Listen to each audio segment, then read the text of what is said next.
Kohtalainen nosto.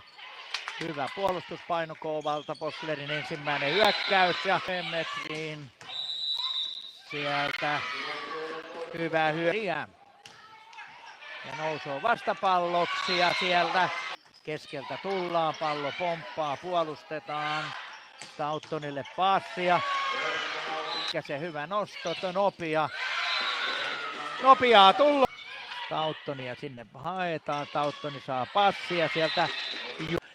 Mutta sieltä jälleen sitten toista kertaa on hyvä syöttö sinne ja pallo nousee hyvin. Sieltä ottaa Etelä pallon peliin. Possleri toimittelee, menee nelospaikalle. Otetaanko rohkeasti kiinni, otetaan ja puolelle ja jälleen Stauttonille.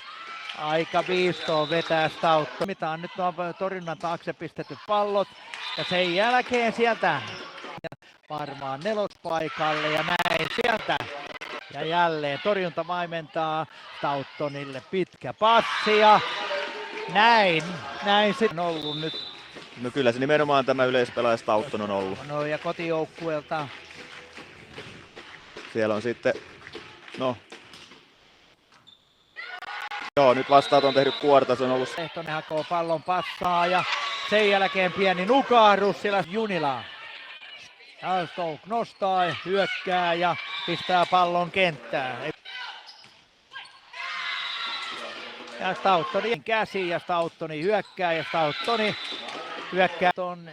Ja nyt menee sinne passi, rohkeasti hyökätään. Nyt on vähän sekaisin, hyvin pallo toimitellaan, mutta jala kautta Stauttonille ja näin. Maa pistää suoraan Stauttonille ja Stauttoni otetaan torjunnalla kiinni. Haapaniemi puolustaa Stauttonille, uusi passa jälleen pyörein siinä. Free ball ei tuolko keskeltä, ei tuu, mutta hienosti Kuortas puolustaa Stauttonin hyökkäyksen ja edelleen pyydetään sinne passia. Stauttoni pyytkaasi harmittavasti ja sen jälkeen Stauttoni ja Stauttonin rytmit ei mene. Ja Stoke jälleen Stauttoni hyökkää pallon peliin ja Stauttonilla sieltä vielä pystyy Junilla hakemaan pallon peliin ja Erika Stautton palkitaan ansaitusti sieltä Orivedeltä parhaana pelaajana ja kyllä Erikalla töitä riittikin ja